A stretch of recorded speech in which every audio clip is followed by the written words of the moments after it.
लिए जोरदार ताली से सम्मान करेंगे। माता काली कंकाली दाई राठौर जी की कामना को पूर्ण करे और उनके समस्त काल कालंकों को काटे, ऐसी उनके लिए कामना करता हूँ। बहुत बहुत धन्यवाद। जय श्री कृष्ण। जोहार। आगे इस प्रकार से राजा का काम ये रोज का यही था। कौन सा? कि रोज सुबह घुमाने ले जाना और रोज कलियादाई का भजन तोड़ना। अब धीरे धीरे समय बीतते गया। कुछ दिनों के बाद में जो कलियादाई है वो बड़ी हो गई। जब कलिया बेटी बड़ी हो गई मेरे भाई, तो एक दिन कलियादाई रानी सोना से कहने लगी, बोले माँ आज बोले मैं नहाने के लिए, स्नान करने के लिए नदी जाऊंगी। सोना रानी कहने लगी, बेटा कलिया नदियां दूर है बोले, इसलिए तुम अकेली मत जाओ। बोले क्यों? बोले कलिया बेटी नदी सुनसान रहती है, वहां कोई नहीं रहता और दूर भी है, इसलिए अकेली मत जाओ। कलिया बेटी कहने लगी, माँ अब तो बोले मैं बड़ी हो गई, अब मैं अकेली जा सकती हूँ और अकेली नहा के आ सकती हूँ, अब मुझे डर नहीं लगता। रानी ने बार बार मना किया, लेकिन कलिया ने बात नहीं मानी और जबरदस्ती हट करके मेरे भाई नहाने के लिए निकल पड़ी। अब कलियादाई नहाने के लिए निकल पड़ी। चलते चलते कलिया बेटी नदी पहुंची। नदी में जाके देखी, चारों तरफ घूम घूम के कलिया बेटी को कोई नहीं दिखा। कलियादाई ने सोची कि ये जगह सुनसान है, कोई नहीं है, चलो बोले अब मैं नहाती हूँ, स्नान करती हूँ। कलियादाई ने अपने कपड़े उतारी और नदी की बीच धार में जाके नहाने लगी, स्नान करने लगी, डुबकी लगा लगा के, तैर तैर के। इस प्रकार कलियादाई ने खूब नहाई। नहाने के बाद फिर कलियादाई बाहर निकली और फिर चारों तरफ घूम घूम के देख रही है। बोले किसी ने मुझे देखा तो नहीं होगा बोले नहाते समय। कलियादाई को कोई नहीं दिखा। कलिया ने सोची कि किसी ने नहीं देखा, तुरंत अपने कपड़े पहनी और बोले अब घर चलना चाहिए। अब कलियादाई घर वापिस आने लगी मेरे भाई। जिस रास्ते से कलिया वापिस आ रही थी, लौट रही थी, उसी रास्ता उसी मार्ग में हुआ क्या कि उसी समय उस मार्ग पर, कि उसी समय उस मार्ग पर आज बैठा था एक तपधारी। उड़ता निकट जा कलिया ने बाबा से बचने उचारी। क्या देखी कलिया ने? जिस रास्ते से वो लौट रही थी उसी रास्ते में एक तपस्वी जैसा जटा जूटधारी कोई बाबा बैठा है। जटा जूट बढ़ाए हुए, माथे पे टीका लगाए हुए, जिसको सूखा आसरा के नाम से जाना जाता था, वो सूखा आसरा बैठा था। कलिया ने देखी, सोचने लगी कि ये कौन तपस्वी है जो जटा जूटधारी है, माथे पे टीका लगाया है, गले पे माला है। इसने मुझे नहाते समय देखा तो नहीं होगा, चलो बोले इस तपस्वी से पूछना चाहती हूँ। कलियादाई उस तपस्वी के पास पहुंची तो तपस्वी मेरे भाई आंख बंद करके बैठा हुआ था। ऐसा लग रहा था कि ध्यान में लीन है। उसी तपस्वी बाबा के सामने कलियादाई हाथ जोड़ के खड़ी हो गई और तपस्वी से कहने लगी, बोले बाबा जब मैं नदी में स्नान कर रही थी उस समय क्या तुमने मुझे नहाते समय देखा है? तपस्वी बैठा था आंख बंद करके। तपस्वी ने सुन लिया लेकिन बोला नहीं। कलिया ने बार बार बोली लेकिन बाबा ने एक भी जवाब नहीं दिया, लेकिन सुनते रहा और आंख बंद करके बैठा रहा। कलियादाई ने सोची कि इसने नहीं सुना है, ये सुन नहीं रहा है, ये तो ध्यान में लीन है, इसने देखा भी नहीं है, इसलिए तो ये बोल नहीं रहा है। चलो बोले इसने नहीं देखा है, अब घर चलना चाहिए। कलिया दाई घर के तरफ वापिस जाने लगी। तपस्वी ने तुरंत आंख खोला और मन ही मन में सोचने लगा कि ये लड़की मुझे बार बार बोल रही थी, मैंने सुन लिया लेकिन इससे बोला नहीं। ये मन ही मन में दुखी होके जाती होगी, इससे बात कर लेना था। तो तपस्वी ने सोचा कि यार अभी भी समय है, अभी बात कर सकता हूं। तुरंत अपनी आंखें खोला और कलिया को देख करके कहने लगा, बेटा इधर आओ।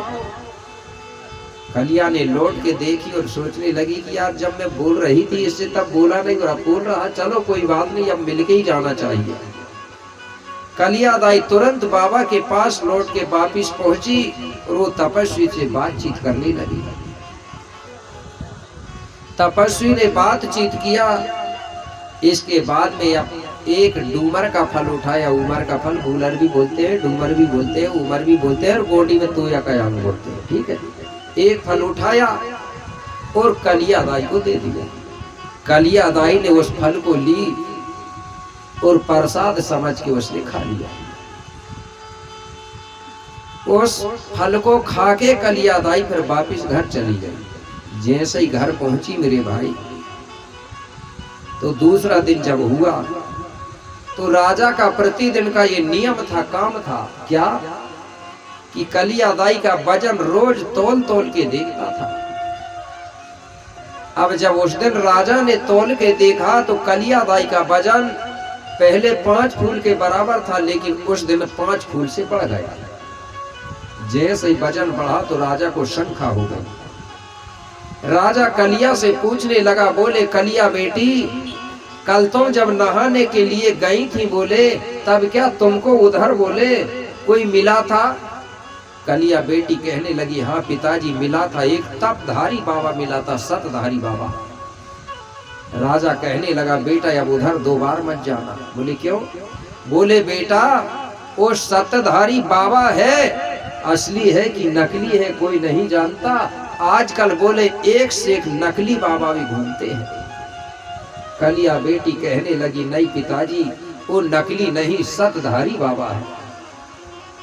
पिताजी ने बार बार मना किया, लेकिन कलिया बेटी ने पिता की बात नहीं मानी और जबरदस्ती हट करके दूसरे दिन फिर स्नान करने के लिए वही नदिया फिर पहुंची। और कलिया दाई ने नदी में स्नान किया और स्नान करने के बाद फिर वही तपस्वी तपधारी के पास फिर पहुंची। तो तपस्वी से मिली, तपस्वी का दर्शन करी। तो दूसरे दिन तपस्वी ने कलिया बेटी को 2 फल दे दिया। पहले दिन 1 दिया था, दूसरे दिन 2 फल दे दिया। इस प्रकार से कलिया दाई उस तपस्वी के पास 7 दिन तक गई। तो तपस्वी ने क्या किया, पहले दिन 1 फल दिया, दूसरे दिन 2 और तीसरे दिन 3, चौथे दिन गई तो 4 फल दिया, 5वें दिन गई तो 5 दिया और 6वें दिन गई तो 6 और 7वें दिन गई तो 7। अब आप बताइए कि कलिया दाई ने 7 दिन में उस बाबा के पास से कितने फल खा चुकी थी? कितने फल हो गए होंगे?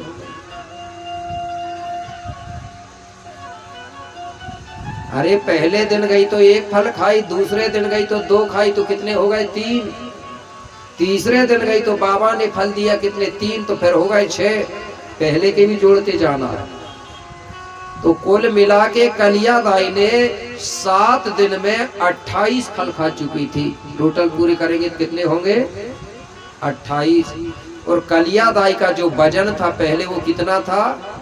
5 था कि नहीं? 5 फूलों के बराबर। अब 28 और 5 कितना हो गया? 28 और 5 33 हुए कि नहीं हुए? मतलब कलिया दाई का वजन बढ़ गया मेरे भाई। अब आप कहेंगे कि वजन क्यों बढ़ गया? कलिया दाई उस समय मेरे भाई गर्भवती हो चुकी थी। अब आप लोग कहेंगे कि गुरुजी एक कलिया दाई ने उमर के फल खाई, मतलब डूमर फल खाई और गर्भवती हो गई, क्या ऐसा हो सकता है? हो सकता है क्या? अगर किसी महिला का विवाह ना करें और अगर किसी महिला को रोज को एक एक फल बढ़ा बढ़ा के एक हफ्ता तक अगर ये फल खिलाएंगे तो क्या वो महिला गर्भवती हो सकती है? नहीं हो सकती ना। विश्वास नहीं हो रहा है और दूसरे ग्रंथों में जो भी कुछ बता दिया तो फिर कैसे मान लें? माने कि नहीं माने?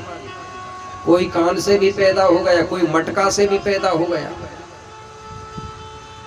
कोई खीर से भी पैदा हुआ है, जबकि मैं ये जो बात बता रहा हूं ये 10,000 वर्ष पहले की बात है।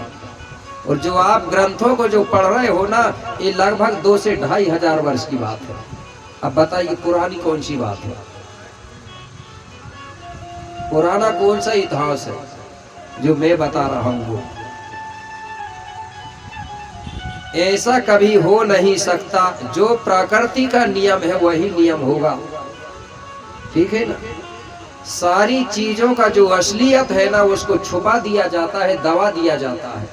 सबका कहीं ना कहीं रहस्य छुपा है, इसका भी रहस्य छुपा है, और जो दूसरे जगह जो बातें बताई गई उसका भी रहस्य छुपा है।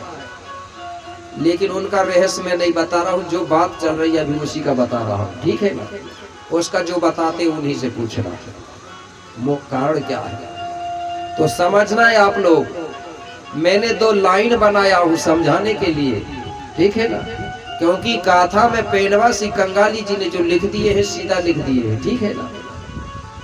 लेकिन मैं इसलिए बता रहा हूं, कभी कभी लोग क्या है झगड़ने लगते हैं, बोले ऐसा कैसे हुआ, ऐसा कैसे हुआ। इसलिए समझाने के लिए मैंने अलग से 2 लाइन बनाया।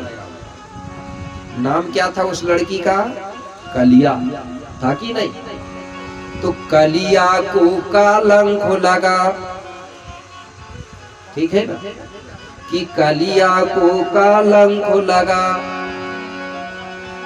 अरे उम्र के फल खाने से और कलिया से कंकाली हो गई, बाबा के पास बार बार जाने से।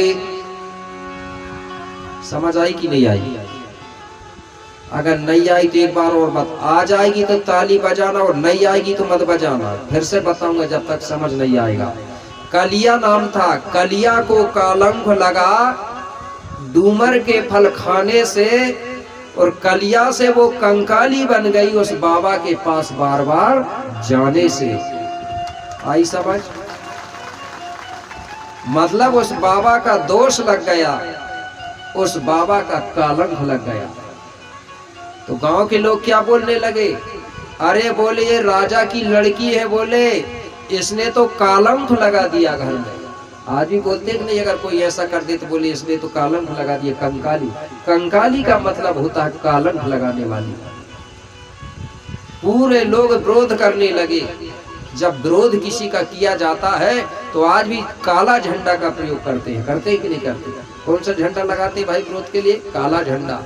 तो पूरे लोग काला झंडा से विरोध कर रहे हैं, मतलब काला रंग से। आज भी देखे होंगे कई बेगा येगा, वो देखे किसी के घर से कोई चीज की जब निकासी करते हैं ना, एक खप्पड़ सजाते हैं और काली वस्तु चढ़ाते हैं। चढ़ाते हैं कि नहीं चढ़ाते? काला झंडा लगाते हैं। इसका मतलब है कि देख, काला झंडा काली चीज से तेरा विरोध कर रहे हैं, तेरे को ये घर से निकाल रहे हैं, दोबारा ये घर में मत आना। ये भाव होता है और वो उस घर से उस शक्ति, उस खराब चीज की निकासी करते हैं। तो सब लोग कलिया का विरोध कर रहे हैं। बोले कंकाली हो गई। कलिया को भी अच्छा नहीं लग रहा था। जो होनहार है वो हो गया, उसने भी नहीं समझा था कि क्या होगा। लेकिन अब क्या करें, जो होनहार वो होके रहती है।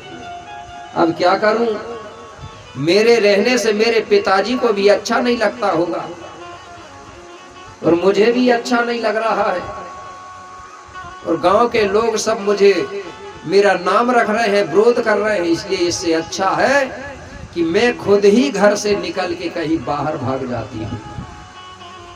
मैं घर में नहीं रहूंगी। अब मैं किसी को चेहरा अपना मुंह नहीं दिखाऊंगी।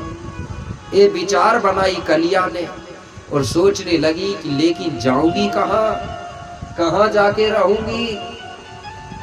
कलिया दाई को याद आई, बोले जिस बाबा से मैं रोज मिलने जाती थी उस बाबा के पास जाकर के उसकी जीवन संगनी बन के साथ रहना चाहिए, क्योंकि दोष उसी का लगा है तो उसी को पकड़ूंगी, बोले हम तो उसी के साथ रहूंगी। मेरे भाई कलिया दाई घर से निकल गई और जहां बाबा से मिलती थी वहां जाने लगी। धीरे धीरे वहां पहुंची जहां पर बाबा से रोज मिलती थी, लेकिन उस दिन कलिया दाई को बाबा वहां नहीं मिला। कलिया दाई पछताने लगी, बाबा तो रोज बोले यहां मिलता था और जब समय आया बोले तो बाबा का भी पता नहीं है, बाबा ने भी धोखा दे दिया। अब क्या करूं, आज मैं बाबाओं से धोखा खा गई। बोले मेरे बाद में जो भी महिला अगर बाबाओं पे विश्वास करेगी तो जब मैं धोखा खा गई तो साधारण महिला जरूर धोखा खाएंगी। बोले तो आज भी वो कलिया दाई की बात सत्य हुई कि नहीं हुई? जिन महिलाओं ने भी बाबाओं पे विश्वास किया तो आज भी महिलाओं ने बाबाओं से धोखा खाई। इसलिए मेरे भाई बाबा याबाओं के चक्कर में मत रहना, ठीक है ना? और मैं बाबा नहीं हूं, मुझे बाबा मत समझना, ठीक है ना? क्योंकि गोंडी संस्कृति में बाबा नहीं होते, साधु नहीं होते, संत नहीं होते, महात्मा नहीं होते, सन्यास नहीं होते। मैं सन्यास नहीं हूं, मैं कोई महात्मा नहीं हूं, संत नहीं हूं, साधु नहीं हूं। ये मत सोच लेना कि कोई महात्मा जी आएगा। मैं सिर्फ गोंडी संस्कृति के अनुसार एक भूमिका हूं, बुठुआ हूं, रास्ता बताने वाला गुरु हूं, ठीक है ना? नहीं तो आप क्या कोई सन्यास जी आएगा, क्योंकि हमारे धर्म में सन्यास होते ही नहीं। सबसे बड़ा गुरु अगर है ये धरती में तो शंभू बाबा है, सबसे बड़ा गुरु है कि नहीं है? जिसे लोग शंकर जी बोलते हैं। शंभू बाबा से बड़ा गुरु दुनिया में कोई नहीं रहा। जिसकी धुआई आज भी मंत्रों में आती है, शंभू गौरा की धुआई, ईसर गौरा की धुआई, लगाते भी नहीं लगाते। आप बताइए शंभू बाबा सन्यास था क्या? अगर सन्यास होता तो गौरा रानी फिर किसकी पत्नी है? सन्यास नहीं था। जो आदमी सन्यास होता है उसको अधूरा ज्ञान होता है, उसको परिवार का ज्ञान नहीं होता।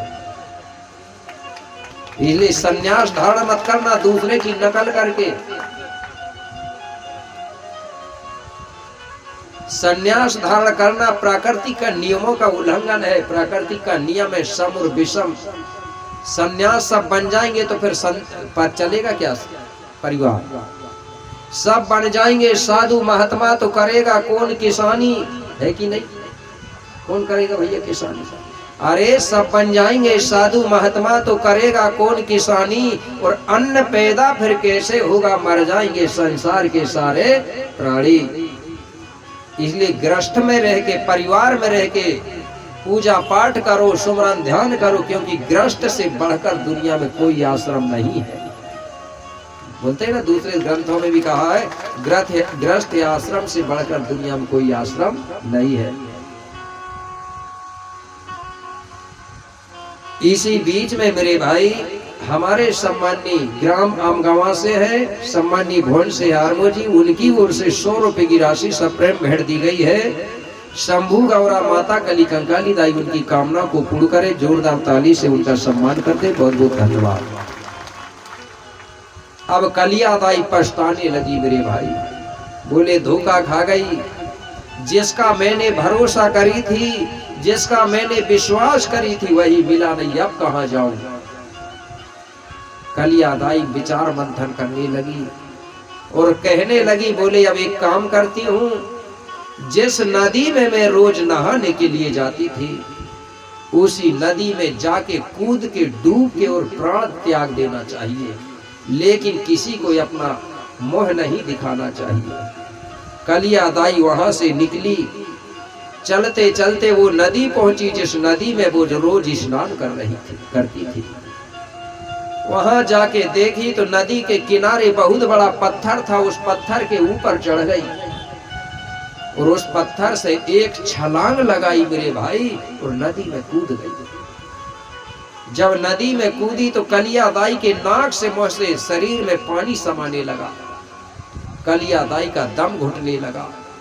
कलिया दाई तड़पने लगी और मन ही मन में कहने लगी, मैं सोच रही थी कि मरना सरल है, लेकिन बोले मरना सरल नहीं है, मरना बड़ा कठिन है।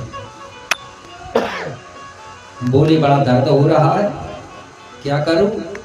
बोले अब मरना नहीं चाहिए, अब निकल जाना चाहिए। कलिया दाई ने हाथ पैर हिलाई, तैरते हुए तुरंत नदी से बाहर निकल गई। और निकलने के बाद क्या करती है? अब बोले कहाँ जाऊं?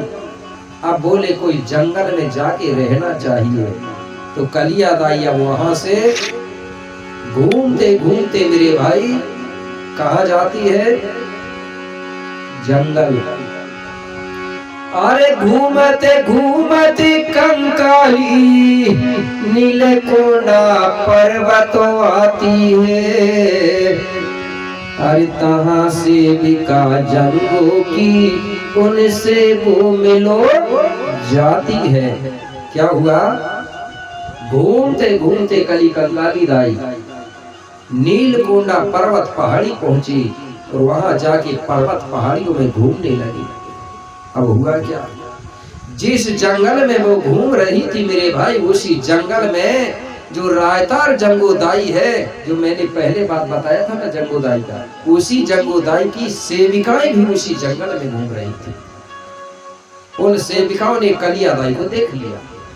जैसे ही कलिया दाई को देखी तो सेविकाएं देख के समझ गई कि अरे बोले ये लड़की को भी कलंक लगा है, गर्भवती है, इसको घर से गांव से लोगों ने निकाल दिया है, बेचारी ये जाएगी कहां?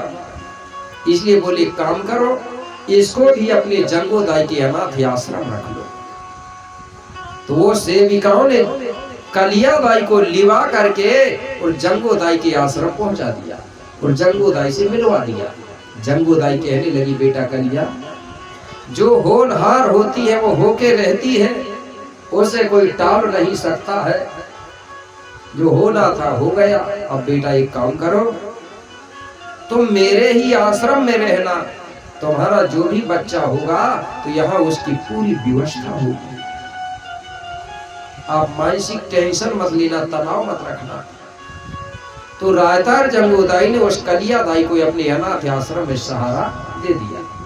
तो वो कलिया दाई वही रहने लगे। तो जंगोदाई के आश्रम में एक ही महिला नहीं थी, और भी महिलाएं थी कलंकित। मतलब जितनी भी महिलाओं को कलंक लगता था तो गांव से घर से लोग निकाल देते थे, तो वो महिला जाके जंगोदाई के आश्रम में रहती थी। और जिन महिलाओं का पति खत्म हो जाता था तो वो महिलाएं भी जंगोदाई के आश्रम में रहती थी। तो रायतार जंगोदाई के अनाथ आश्रम में बेवा महिला, कलंकित महिला थी, ढेर सारी महिलाएं थी, एक महिला नहीं थी। और उन सबकी मुखिया थी यही रायतार जंगोदाई। आज भी रायतार जंगोदाई का अनाथ आश्रम बना है, किसी न किसी ने हो सकता है देखा होगा कि नहीं देखा है।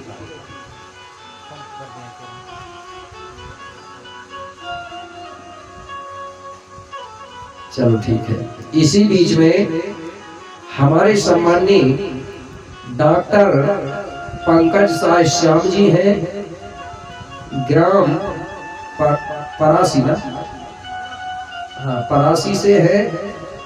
उनकी ओर से 100 रुपए की राशि सप्रेम भेंट दी जाती है।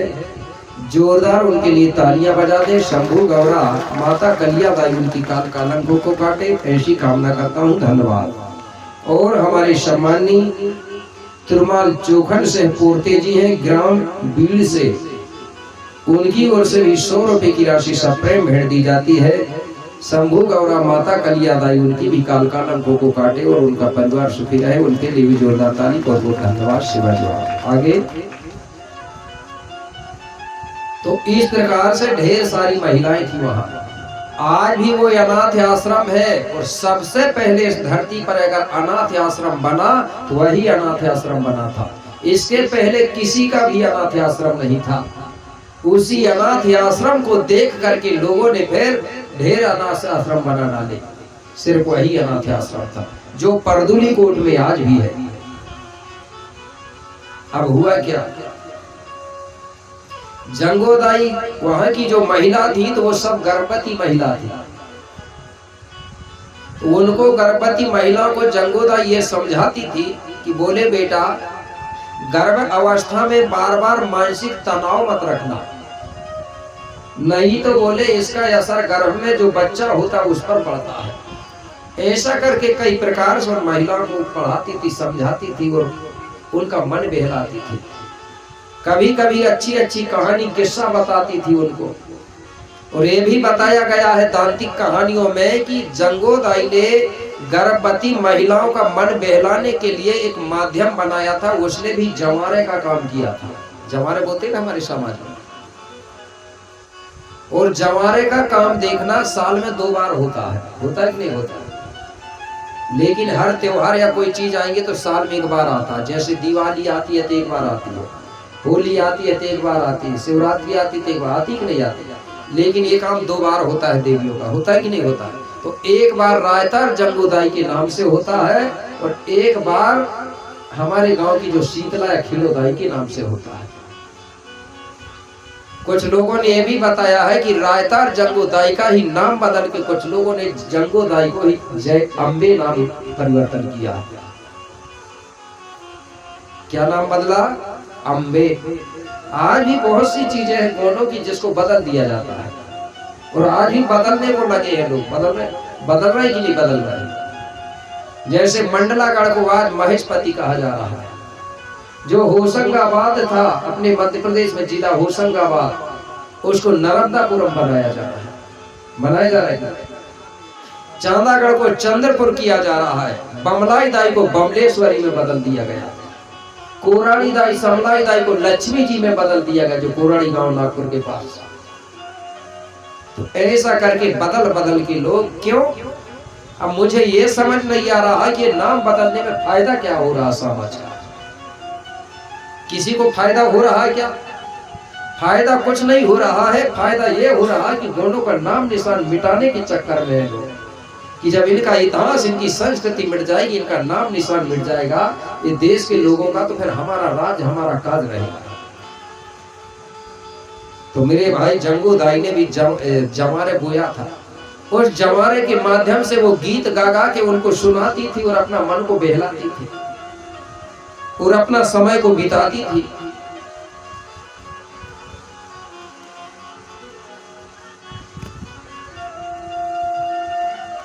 तो गीत में तो लंबा होता है ना, ठीक है।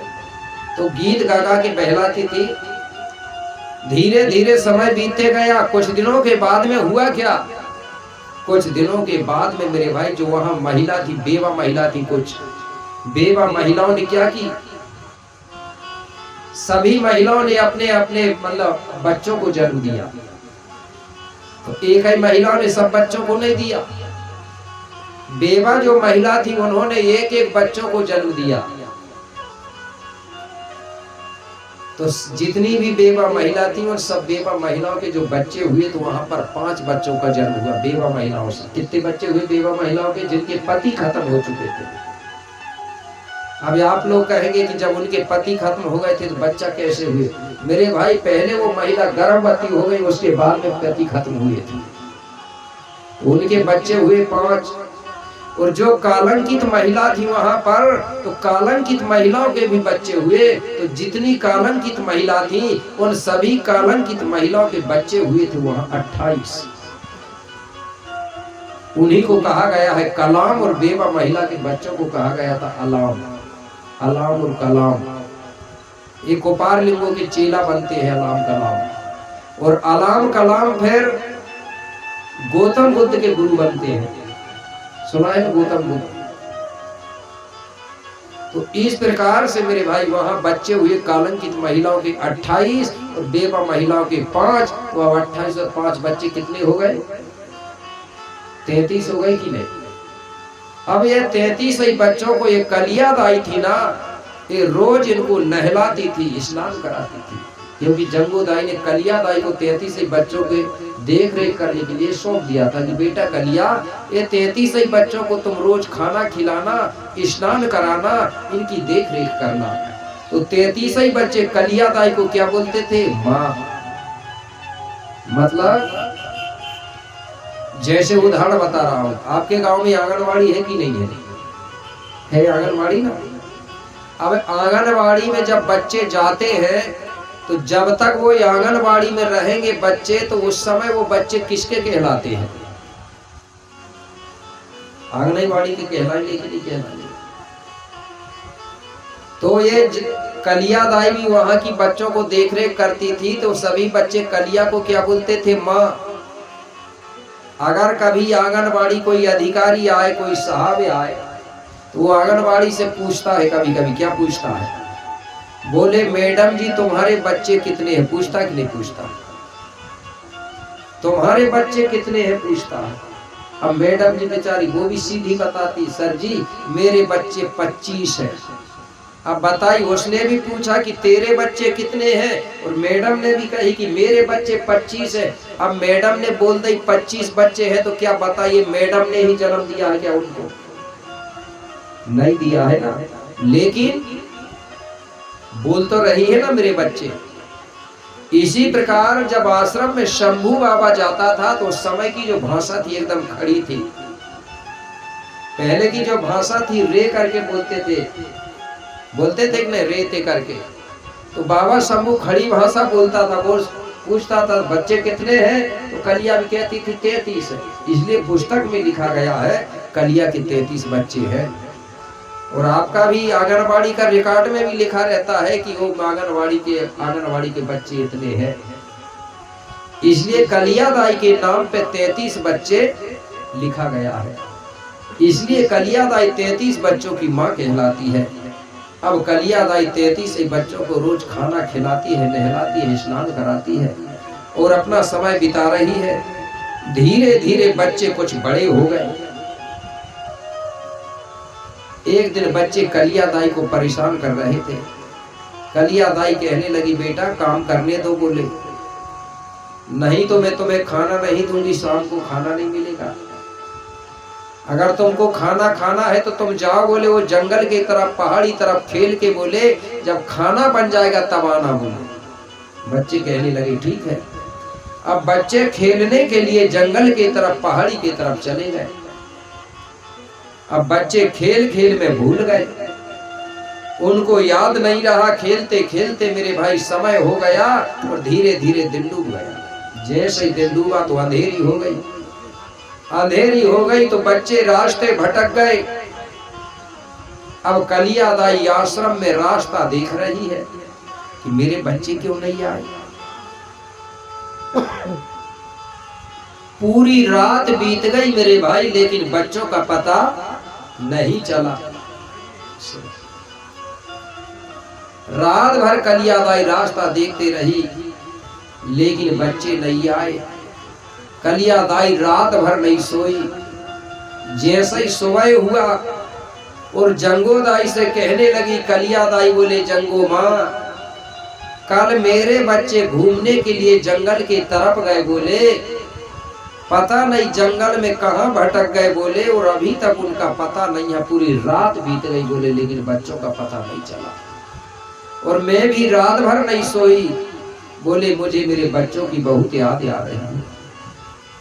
जंगो दाई कहने लगी कलिया बेटी तुम जाओ। बोले कौन सा जंगल गए हैं वो, तुम जंगल से ढूंढ के लेके आ जाओ अपने बच्चों को। जंगो दाई ने इस प्रकार से कहा तो कलिया दाई कहने लगी ठीक है। तो बोले मैं अपने बच्चों को ढूंढने जा रही हूँ। कलिया दाई अब बच्चों को ढूंढने के लिए निकली मेरे भाई, और जिस जंगल में बच्चे भटके हुए थे वही जंगल पहुंची और बच्चों को ढूंढने लगी। लेकिन पूरे जंगल में ढूंढ डाली, लेकिन बच्चे कहीं मिले नहीं। कलिया दाई ने संकल्प कर लिया कि जब तक मुझे मेरे बच्चे मिलेंगे नहीं तब तक मैं वापिस नहीं जाऊंगी, मिलेंगे तभी जाऊंगी। वही कलिया दाई जंगल में बच्चे ढूंढते रही। दूसरे दिन बाबा शंभू गौरा दाई के साथ घूमते हुए अचानक वही आश्रम पहुंचे, अनाथ आश्रम। वहां जाके देखे तो बच्चे नहीं दिखे। तो शंभू गौरा जंगो दाई से पूछने लगे। बोले जंगो, बोले आज 33 कोट के बच्चे नहीं दिख रहे हैं। बोले आश्रम पूरा सूना सूना लग रहा है। बोले बच्चे गए कहाँ? जंगोदाई कहने लगी बाबा शंभू, वो बच्चे बोले आज 3 दिन हो गए, बोले उनका पता नहीं है, लापता है। बोले कहाँ? बोले पता नहीं कौन से जंगल चले गए, आज 3 दिन हो गए, उनका पता नहीं है। और उन्हीं की जो माँ है कलिया बेटी, वो भी उन्हीं को ढूंढने गई है, तो वो 2 दिन हो गई, उसका भी पता नहीं है। ये बात सुन के शंभू को बड़ा दुख हुआ। शंभू गौरा से कहने लगा, गौरा तुम यही आश्रम में रहना, बोले कलिया के बच्चों को ढूंढने के लिए मैं जा रहा हूँ, मैं ढूंढ के कहीं ना कहीं से लेके आता हूँ। बोले ठीक है बाबा जाओ। गौरा दाई को शंभू ने आश्रम में छोड़ दिया और शंभू बाबा बच्चों को ढूंढने के लिए निकल पड़ा।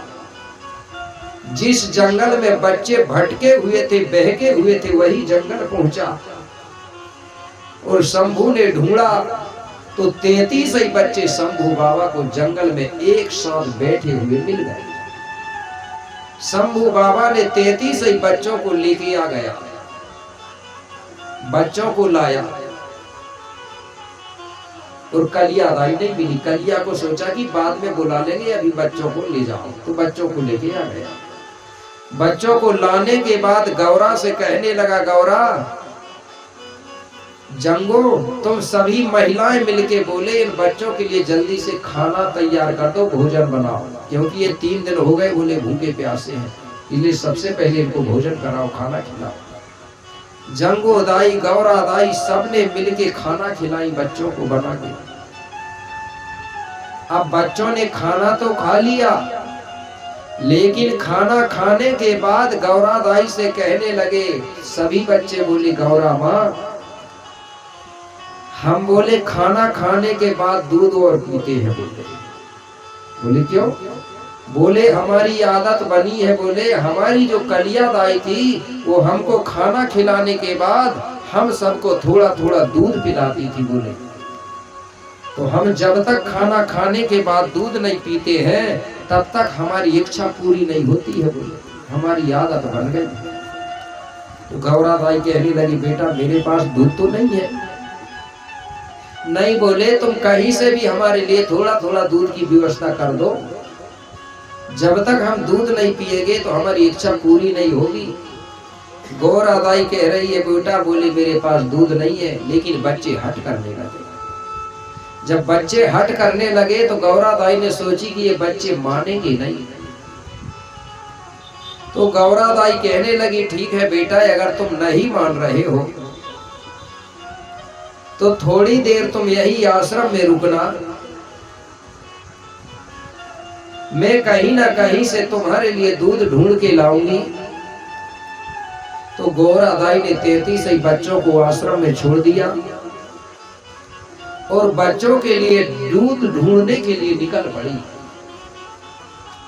चलते चलते मेरे भाई गौरा दाई जंगल पहुंची। नदी के किनारे में एक बरगद का पेड़ लगा हुआ था। गौरा दाई ने उसी बरगद से थोड़ा सा दूध निकाली और दूध को निकाल के लाती है और आश्रम में जो पानी भरा हुआ था उस पानी में उस दूध को मिला के और घोल दिया, तो पूरा जो पानी है सफेद दिखने लगा दूध जैसे। उसी पानी को गौरा दाई ने सभी बच्चों को थोड़ा थोड़ा दिया कि बेटा ये दूध है। बोले अब देखने में तो दूध जैसा लग रहा था सफेद। बच्चों ने जैसे ही उसको देखा तो बड़े खुश हुए। एक बच्चा ने लिया और एक घूंट पी के देखा। अब उस बच्चे को पानी जैसा लगा। बच्चे मन ही मन में सोचने लगा कि देखने में तो दूध जैसा लग रहा है और पीने में पानी जैसा लग रहा है। दूसरे बच्चे से कहता है कि बोले ये दूध असली है कि नकली है? बोले मुझे समझ नहीं आ रहा है। बोले तुम पी के देखना। दूसरे बच्चे ने भी एक घूंट पी के देखा मेरे भाई, उसको भी पानी जैसा लगा। तीसरे ने पिया, उसको भी पानी जैसा। सबने एक एक घूंट पिया और पूरा फेंक दिया। और गौरा से कहने लगे सभी बच्चे, बोले माँ हमारी जो कली कंकाली दाई थी वो हमको असली दूध पिलाती थी, लेकिन आप हमको बोले नकली दूध पिला रही हो। हम नकली दूध नहीं पीते, हम असली दूध पीते हैं। बोले माँ हमको असली दूध चाहिए। अब गोरा दाई घबरा गई, बोले अब करूं तो क्या करूं। बच्चे समझ गए, कहने लगी बेटा जैसा मेरे पास दूध था, चाहे वो असली हो चाहे वो नकली हो, मैंने आपको दे दिया, अब मेरे पास कोई दूध नहीं है। बच्चे हट करने लगे। गोरा दाई कहने लगी बेटा कहां से लाऊं असली दूध। बच्चे कहने लगे माँ मैं बताऊं। बोले बता। एक बच्चा मेरे भाई गौरा दाई के किनारे पहुंचा और कान में जाके बोलता है, बोले ये सब बच्चों को छोड़ दो बोले, और मुझे अकेले को बस बोले आप अपना दूध पिला दो माँ। बोले गोरा दाई कहने लगी तुझे भर में अपना दूध पिला दूं और इनको छोड़ दूं। बोले हाँ। अब गोरा दाई ने सोची कि कोई बात नहीं, इसको अकेले को पिला देती है। गोरा दाई ने उस बच्चे को अपने गोदी में लिया और उसको दूध पिलाने लगी। सब बच्चे खड़े होके देख रहे थे। एक बच्चा कहने लगा माँ उसने पी लिया बोले, अब उसको अलग करो बोले, मुझे पिलाओ। अब गोरा दाई ने उसको ही अलग करी, दूसरे बच्चे को लाई, उसको पिलाने लगी। मात्र एक दो घूंट पिया मेरे भाई उसने, और तीसरा बच्चा कहने लगे माँ उसने पी लिया, मुझे पिलाओ। अब गोरा दाई क्या कर रही है, हर बच्चे को एक एक घूंट दो दो घूंट पिलाते जा रही है, बाजू में कर रही, दूसरे को ले रही है। बाबा शंभू दूर बैठ करके देख रहा था, तो शंभू को आ रहा था मजा उस समय। देखो गोरा बोले एक एक दो दो घूंट पिला रही है।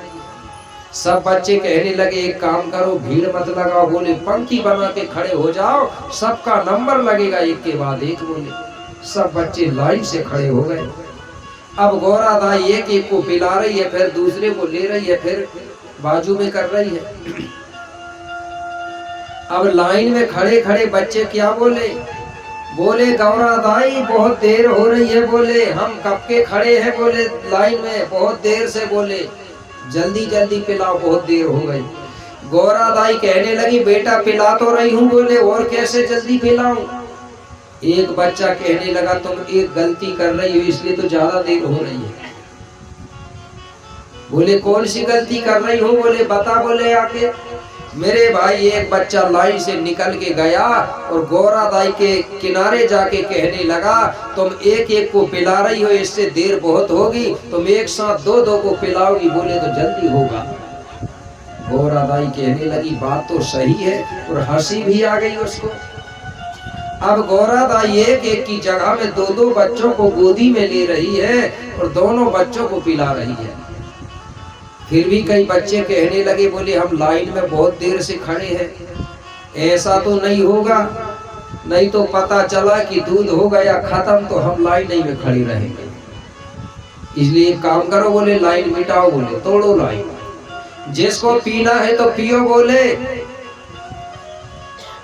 मेरे भाई बच्चों ने लाइन तोड़ दिया, और जो बच्चे दूध पी रहे थे मेरे भाई उन बच्चों के पांव पकड़ के खींच के अलग करने लगे और खुद दूध पीने लगे। अब यही काम पूरे बच्चों का, एक दूसरे के पांव पकड़ के खींचना, एक दूसरे की टांग पकड़ के खींचना, यही काम। और पी कोई नहीं पा रहे थे, न वही पी पा रहा था, वही पी पा रहा था। और ऐसा ही आज हमारे समाज में भी चल रहा है कि नहीं चल रहा है कि नहीं चल रहा है। तो उसके पांव वो खींच रहा है, उसके पांव भी, काम किसी का नहीं बन रहा है, सफल कोई नहीं हो रहा है। ये हो रहा है उधर भी गोंड, इधर भी गोंड, उधर भी गोंड, सफल ही नहीं हो रहा है। वो कहते थे ना राम रावण का युद्ध हुआ, आधे गोंड लोग रावण के तरफ और आधे गोंड लोग राम के तरफ। लड़ाई भाई गोंड ही गोंड के बीच में, और राज करा और कोई है कि नहीं है। आधे यादव लोग किस तरफ, कौरव तरफ, और आधे यादव लोग कृष्ण के तरफ। यादव को झगड़ा हुआ, राज फिर दूसरे ने। तो शंभू ने देखे कि यार ये मूर्ख है, बोले जे बच्चे, पहले मजा आ रहा तब सजा मिल रहा, बोले गोरा ये मूर्ख है बच्चे। बोले देखो एक दूसरे के पांव पकड़ के टांग पकड़ के खींच रहे और पी कोई नहीं पा रहे, काम किसी का नहीं हो रहा, क्योंकि ये अज्ञान है, बोले मूर्ख है। बोले इसलिए इनके लिए तो कुछ उपाय करना पड़ेगा। तो बाबा शंभू क्या करते हैं? बाबा शंभू यंत्र मंत्र तंत्र के ज्ञाता थे मेरे भाई। मिट्टी उठाया बाबा शंभू ने और उस मिट्टी में यंत्र मंत्र तंत्र पढ़ा, और जहां बच्चों की भीड़ लगी हुई थी मेरे भाई, वही बच्चों की भीड़ में ऐसा करके मंत्र पढ़ के मिट्टी को फेंक दिया। जैसे ही मिट्टी फेंका तो बच्चों की भीड़ में ये घोरपड़ बन गया। घोरपड़ समझते हैं ना? घोरपड़ भी बोलते हैं, घोरपट भी बोलते हैं, कुछ जगह उर्रुम भी बोलते हैं, कई जगह गोह भी बोलते हैं, कई जगह गुइया भी बोलते हैं। समझ गए कि नहीं? वो बन गया और चुपचाप बैठ गया जानवर। शंभू बाबा वहीं से चिल्ला के बोले, अरे बच्चे बोले, एक दूसरे के पांव पकड़ के खींच रहे हो, बोले उधम कर रहे हो, बोले तुम्हारे बीच में देखो क्या बैठा है। बच्चों ने पांव पकड़ना दूध पीना तो छोड़ दिए, देखे मेरे भाई तो घोरपड़ बैठा हुआ था चुपचाप। बच्चों ने जैसे ही उस घोरपड़ को देखे तो बच्चों की आदत होती है, अगर कोई चीज निकल जाए तो उन्हें मजा आती है। घोरपड़ को देखकर बच्चों ने 33 बच्चों ने मतलब जोर जोर से ताली बजा दिया। जैसे ही ताली की आवाज हुई तो घोरपड़ उस आवाज को सुन करके वहां से उठ के भागने लगा। जब घोरपड़ भागने लगा तो शंभू बाबा बोले, अरे बच्चे उसको भागने मत दो, बोले दौड़ो दौड़ो, पकड़ो पकड़ो। बच्चे दूध पीना छोड़ दिए, उस घोरपड़ को पकड़ने के लिए दौड़ पड़े। अब आगे आगे घोरपड़ भाग रहा है, पीछे से बच्चे। बाबा शंभू उठा और बच्चों के पीछे से शंभू। अब सब भाग रहे हैं, सबसे आगे घोरपड़, उसके बाद में 33 बच्चे, उसके बाद में शंभू। अब वो घोरपड़ भागते भागते मेरे भाई जो कोयली कछारगढ़ की जो गुफा है उसी के अंदर चला गया। 33 बच्चों ने देखा, कहने लगे इसी गुफा के अंदर घुसा है, बोले चलो हम भी घुसते। मेरे भाई उसके पीछे से 33 बच्चे भी गुफा के अंदर पीछे पीछे शंभू गया और सोचने लगा कि बच्चे मूर्ख है, बोले इसलिए तो एक दूसरे के पांव पकड़ के खींच रहे थे। बोले अगर इनको ज्ञान होता तो एक दूसरे के पांव पकड़ के नहीं खींचते, ये गौरा को परेशान नहीं करते। आज तो ये गौरा को परेशान कर रहे थे, एक दूसरे के टांग पांव पकड़ के खींच रहे थे। हो सकता है ये बच्चे आगे चल के और दूसरों के भी पांव पकड़ के खींचेंगे, किसी को सफल नहीं होने देंगे। इसलिए इनको शिक्षा की जरूरत है, इसलिए इनको ज्ञान की जरूरत है। इसलिए बोले कुछ दिनों के लिए इनको इसी गुफा में बंद कर दो। एक बहुत बड़ा पत्थर लाया शंभू ने और दरवाजा में रख दिया गुफा के, और 33 बच्चों को 12 वर्ष के लिए बंद कर दिया। इसके बाद कोई बोले अच्छा योग गुरु ढूंढूंगा, वो गुरु इन बच्चों को निकालेगा और इनको शिक्षा दीक्षा देगा, तो ये बच्चे ज्ञानवान हो जाएंगे। जब ज्ञानवान हो जाएंगे तो किसी के पांव पकड़ के नहीं खींचेंगे, किसी के टांग पकड़ के नहीं खींचेंगे और किसी को परेशान नहीं करेंगे, बल्कि ये फिर समाज के सहयोग करेंगे, सेवा करेंगे। ऐसा सोच के बाबा शंभू ने बंद किया। और आज भी हमारे समाज में यही हो रहा, शिक्षा के बिना हो रहा है कि नहीं हो रहा? हो रहा है कि नहीं हो रहा है? एक दूसरे के पांव टांग पकड़ के खींचने में लगे हैं, ना वो सफल हो रहा है ना वो सफल हो रहा है कि नहीं? बात सही। कई लोग थोड़ी बहुत आप ही बताते हो कि कोई अगर किसी की गाय भैंस दूध दे रही है तो कई लोग जड़ी पत्ती भी गड़ाने में लगे हैं, ये कि भैंस ना लगती, दूध ना देती। अब होता है कि नहीं होता? मगर कर रहे काम, कर रहे कि नहीं? और हमारे लोगों को बना भी डर है शक की बीमारी, और जिसको शक की बीमारी होती है उसी को ये चीज होता है। जो डरता है ना वो जल्दी मरता है, ठीक है ना? तो ये मूर्खता के कारण हो रहा है कि नहीं हो रहा है? किसी को कुछ करना, किसी को जादू टोना करना, किसी के घर में जड़ी गाड़ना, किसी को कुछ करना, एक मूर्खता के कारण हो रहा है। मेरे भाई याद रखना, अगर कोई जानता भी होगा, ठीक है, अगर कोई किसी के लिए इनका अगर प्रयोग करता है तो उसको 50% परेशानी होती है, लेकिन कुछ दिनों के बाद में उसको दोगुना परेशानी होती है करने वालों को। ये देखी बात बता रहा हूं। और वो कभी घर में सफल नहीं हो सकता, हर हमेशा कमजोर रहता हुआ। ठीक है, तो बाबा शंभू ने यंत्र मंत्र तंत्र किसी को परेशान करने के लिए नहीं बनाया है। उसने अगर कोई काम सफल ना हो, कोई समस्या आ जाए, जब कोई रास्ता ना बचे, तब उसका प्रयोग करता था। अब लोग थोड़ी थोड़ी बात में करते कि नहीं करते। तो बाबा शंभू ने उनको बंद कर दिया और अब सोचा कि यार 12 साल के लिए बंद तो कर दिया, लेकिन इनकी देखरेख कौन करेगा इतने दिन तक। देखा कि कुछ दूरी में एक बरगद का पेड़ दिख रहा था। शंभू ने देखा उस बरगद का पेड़ और उस बरगद के पास गया। उस बरगद के पेड़ में एक गिद्ध रहता था अपना परिवार के साथ, मतलब बच्चों के साथ, परिवार सहित। उस गिद्ध से शंभू कहने लगा, बोले गिद्धराज,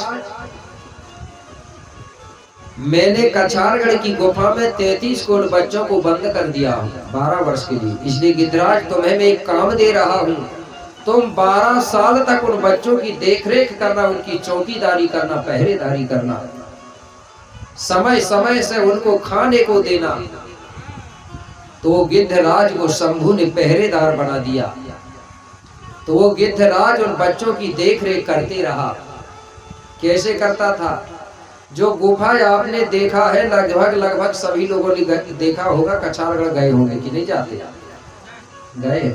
जो अंदर, जो गुफा के अंदर जो जगह बनी है, उसी जगह से गिद्ध क्या करता था, कंद मूल फल जो भी खाने की वस्तु है वो ले जाके चोट से वहां छोड़ देता था और उसी को वो बच्चे खाते थे। और गुफा के ही अंदर पानी भरा है, उसी पानी को पी के अपना प्यास बुझाते थे। इस प्रकार से वो गिद्ध वहां पहरेदारी करने लगे। अब शंभू बाबा लौट के आया, कहा आश्रम। आश्रम जब आ गया मेरे भाई, तो जंगों से पूछा, गौरा से पूछा, बोले कलिया दाई आई कि नहीं? बोले अभी तक कलिया का पता नहीं है। तो शंभू कहने लगा, जाके खबर दे दो बोले जंगल, क्योंकि उसको पता नहीं होगा बच्चे मिले कि नहीं। बोले इसलिए वो अभी तक नहीं आई है, उसको पता बताना पड़ेगा तब आएगी। तो गौरा कहने लगी जंगों से, बोले जंगो तुम जाओ और कलिया को खबर देके आ जाओ। बोले ठीक है। अब जंगो दाई कलिया को खबर देने जाती है जंगल। वहां पहुंची और जब कलिया दाई मिली तो कलिया दाई से कहने लगी, जंगो दाई बोले कलिया, तुम्हारे बच्चे तो बोले मिल गए, तुम अभी तक जंगल में क्यों भटक रही हो? कलिया दाई कहने लगी, नहीं, किसको मिले हैं? अरे बोले वो तो बाबा शंभू को मिल गए और शंभू ने उनको बोले घर भी ले जा लिए आश्रम। और एक बात बताऊं? बोले हाँ, तुम्हारे बच्चे गोरा को बोले दूध पीने के लिए परेशान कर रहे थे, तो शंभू बाबा को गुस्सा आई तो तुम्हारे 33 बच्चों को कछारगढ़ की गुफा में ले जाके 12 साल के लिए बंद भी कर दिए। पूरी बात बता दी। कलिया दाई ने बात सुनी बंद करने की मेरे भाई। कलिया दाई क्रोध में आंखें लाल लाल कर लिया, आग बबूला हो गई, विकराल रूप धारण कर लिया। ये विकराल रूप को जैसे ही जंगो दाई ने देखी तो जंगो घबरा गई कि मुझे ही ना मारने लगेगा। जंगो दाई पीछे के पीछे पैर लौट करके और आश्रम भाग के आ गई। इसी बीच में हमारे सम्माननीय ग्राम बेलिया से है, सम्माननीय भोला से धुर्वे जी, उनकी ओर से 100 रुपए की राशि सप्रेम भेंट दी गई है। शंभू गौरा कलिया दाई उनके काल कलंकों को काटे, उनका परिवार सदा सुखी रखे, ऐसी कामना करता हूँ। जोरदार ताली से उनका सम्मान कर देंगे। धन्यवाद। और गौरा दाई से शंभू से बता दिया जंगों ने कि बोले कलिया दाई तो शंभू के ऊपर बहुत गुस्सा हो रही है। बोले क्या बोल रही है? बोले शंभू ने मेरे बच्चों को गुफा में बंद किया है, वो भी 1-2 दिन के लिए नहीं, 12 साल के लिए। और कह रही थी कि अगर कहीं शंभू धोखा से मुझे मिल गया ना, तो मेरे बच्चों को बंद करने का बदला लेके रहूंगी शंभू से, ये बोल रही है। बोले मेरे भाई गौरा दाई घबरा गई, अब क्या करे? बोले शंभू बाबा कहने लगा, बोले मैं जाऊंगा बोले कलिया के लिए अब जंगल। गोरा दाई कहने लगी बाबा तुम तो बिल्कुल मत जाओ, क्योंकि तुमसे तो गुस्सा हो रही, अगर तुम जंगल गए और कहीं कलिया मिल गई तो तुम्हारे बीच में तो जंगल में बोले हो जाएगा दंगल, झगड़ा हो जाएगा बोले। तो बोले फिर कैसे आएगी कलिया? बोले मेरे पास एक उपाय है।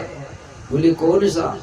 तो मेरे भाई बताया जाता था हमारे पूर्वजों के द्वारा जो दांतिक कहानियां चलती थी कि गौरा दाई का जो वाहन था वो था शेर। और ये कोई काल्पनिक बात नहीं है, गोंड समाज में आज भी कई जगह ऐसे लोग थे जो शेर को आज भी बुला लेते थे। और गौरा दाई का वाहन शेर है। तो वो कहने लगी मैं अपने वाहन शेर को भेजूंगी बोले जंगल। वो शेर जंगल में जाके चिल्लाएगा, कलिया दाई शेर की आवाज सुन के घबरा जाएगी, डर जाएगी और अपने आप भाग के आ जाएगी। बोले भेजो। तो गौरा दाई ने अपने वाहन शेर को जंगल में भेजी। शेर जंगल गया और जोर जोर से दहाड़ने लगा, चिल्लाने लगा। अब शेर की आवाज कलिया दाई ने तो सुन लिया, लेकिन कलिया दाई बिल्कुल भी नहीं घबराई। क्यों? कि जो आदमी गुस्सा में होता है, जो आदमी क्रोध में होता है, वो किसी को डरता नहीं है। आदमी डरता है। अगर कहीं पति पत्नी को धोखा से झगड़ा हो जाए ना तो पत्नी रात ही निकल जाए, कहीं कहीं देखा हो। और अगर लड़ाई नहीं भैया ऐसा ही कहेगा तो वो घर जाना, थोड़ी वो चीज मांग के लाना, वो कहेगी 12 बज रहा है मैं नहीं जाऊँ। और कहीं लड़ाई हो जाती एक बच्चा तो चली जाए, ठीक है। तो जो क्रोध में होता है वो कभी डरता नहीं है। जिस तरफ शेर चिल्ला रहा था, दहाड़ रहा था, कलिया दाई और उसी तरफ जाने लगी।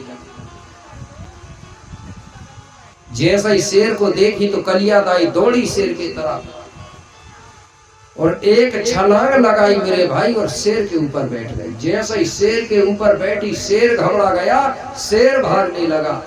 कलिया दाई शेर के ऊपर बैठी और शेर जंगल भर में भाग रहा। यही कहानी को हमारे पूर्वजों ने एक दूसरे को दांतिक में बताते गए, क्योंकि उस समय हमारे लोग पढ़ना लिखना नहीं जानते थे, इसलिए हमारा इतिहास उस समय लिखा नहीं था। क्योंकि आपको मालूम है SC ST OBC के लोगों को पढ़ने का उस समय अधिकार नहीं था, पढ़ने नहीं दिया जाता था। अब जब पढ़े लिखे नहीं थे तो फिर लिखते कैसे? जो लोग पढ़े लिखे थे, जो लोग शिक्षित थे, पढ़े लिखे मतलब, तो उन लोगों ने अपना इतिहास लिख लिया अपने हिसाब से। लिखा कि नहीं लिखा? लिखा कि नहीं अपने हिसाब से? अगर उस समय हम भी पढ़े लिखे होते तो हम भी लिख लेते। देखा किसी ने नहीं है, ये मत कहना कि हम लिखी को मानते हैं। जितनी भी ग्रंथ है, इतिहास है, सबने देखी, किसी ने नहीं लिखा है। सब एक दूसरे से सुना सुनाई वाली कहानी लिखा है। लिखा ही नहीं लिखा? तो हमारे भी जो पेनभाषी डॉक्टर मोतीराम कंगाली जी, जो महाराष्ट्र गोतिया पलोरा से, उन्होंने भी सुनी कहानी को संकलन करके लिखा है। और उन सभी पुस्तकों को पढ़ करके मैंने सबको एक करके और उसको आपके बीच में बताने का कोशिश कर रहा हूं। उसकी पुस्तक पढ़ा, उसकी सबको जोड़ के बता रहा हूं। तो हमारे पूर्वज लोग की उदंतियां कहानी के रूप में बताते थे, किस्सा के रूप में, और उसी चीज को फिर हम आज लिखित में है तो वो चीज को याद मैं बता रहा हूं। इसी बीच में हमारी सम्मानी क्या है, हमारे सम्मानी कामता जी है ना, कमला, हाँ, हमारे सम्मानी कामता प्रसाद कड़ियाम जी है चचाई से। उनकी ओर से 200 रुपए की राशि सप्रेम भेंट दी जाती है। शंभू गौरा माता कलिया दाई उनकी कामना को पूर्ण करे। जोरदार उनकी तालियों से सम्मान करते हैं। बहुत बहुत धन्यवाद। जय शिवा, जय जोहार। हाँ, इसी बीच में हमारे सम्मानी त्रिवाल मोहन सिंह पोर्ते जी हैं बालाघाट। हाँ, चलो, बालाघाट से उनकी ओर से भी 100 रुपए की राशि सप्रेम भेंट दी गई है। और उसके बाद में हमारी सम्मानित रुमाल हरीश है परस्ते जी हैं अनूपपुर से, उनकी ओर से भी 100 रुपया हमारे पढ़ते जी और पढ़ते जी के लिए भी जोरदार ताली बजाएंगे। शंभू गौरा माता कलियादाई उनकी कामना को पूर्ण करे, ऐसी उनके लिए कामना करता हूँ। बहुत बहुत धन्यवाद। जय शिवा, जय शिवा। इस प्रकार से मेरे भाई कहानियों में हमारे लोगों को पता चला कि एक बार बोले कलिया शेर पे सवार हो गई थी। ये किस्सा के माध्यम से पता चला। या फिर हमारे में पाटालीर होते थे कि नहीं होते थे, जो ऐसा करके बाना को बजाते थे ना, कींगरी, देव गीत गाते थे, देव जगाने का काम करते थे। किस्सा कहानी से हमारे लोगों को पता चला तो बोले कलियादाई एक बार बोले शेर पे सवार हो गई थी। तो कुछ लोगों ने वो कलियादाई को ही सिंहवाहिनी कह दिया था, लेकिन आज लोग भटक गए। अब वो दूसरी सिंहवाहिनी में चले गए बेचारे। जबकि ये जो कलियादाई है आज की जो महिला है वो कलियादाई में कोई अंतर नहीं था। उसके भी 2 ही हाथ थे, 2 ही पांव थे, 2 ही आंख थी। फोटो में मत जाना, फोटो वाला ने भी देखा नहीं, हो सकता है वो कल्पना करके बना दिया होगा। नहीं तो आप फोटो की नकल कर रहे। कई लोगों को भार आ रही तो फोटो की नकल मार रही, देवी जीव निकाल रही है। कहीं निकाल रही कि नहीं निकाल रही, मुझे अच्छे से मालूम है।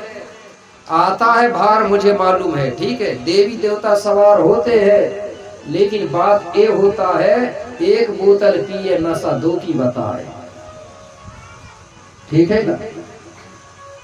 मुझे भी आई है भार, लेकिन मेरी ये 15 साल हो गया उतर ही नहीं रही है। आपकी तो उतर जाती होगी, उतर जाती कि नहीं उतर जाती। और आपकी पागलपन जैसे होती है, मेरी नहीं होती। मुझे भार आती है तो और अच्छी बात बताता हूँ, और मेरी उतर नहीं रही। और कब उतरेगी आपको बताऊं, जब तक आप लोग जागोगे नहीं ना, तब तक मेरी भार उतरने वाली नहीं है। और अकेला हूं मैं, ठीक है ना।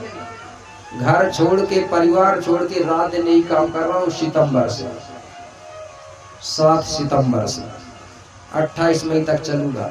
अब विचार करो, घर में ताला लगा के आते हैं। तो मेरे भाई आती है देवी, लेकिन याद रखो, मतलब ठीक है। कई कई जगह क्या होता, किसी का कान का कुछ गिर गया, किसी का पाँव में लग गया, किसी का कुछ लग, नाचो, दिल से नाचो, खुशी से नाचो, मगर इतने नहीं कि बेहोश हो जाओ। आता है, मैं मानता हूं, लेकिन पूर्ण तरह से नहीं आती। अगर पूरी तरह से आ जाती ना तो मैं क्या करता, चुनाव लड़ने वाले को लाता और आशीर्वाद दिला देता, बिना प्रचार का। जीत जाएगा क्या? सत्य है तो एक भाव है, एक भावना है, ठीक है। तो मेरे भाई कलियादाई शेर पे सवार हो गए। हमारे लोग क्या कहते थे उसको, सिंहवाहिनी। कलिया नाम था असली कलिया, लेकिन कालंक लगा तो बनी कंकाली, और शेर पे बैठी तो सिंहवाहिनी। अब वो शेर पे घूम रही है।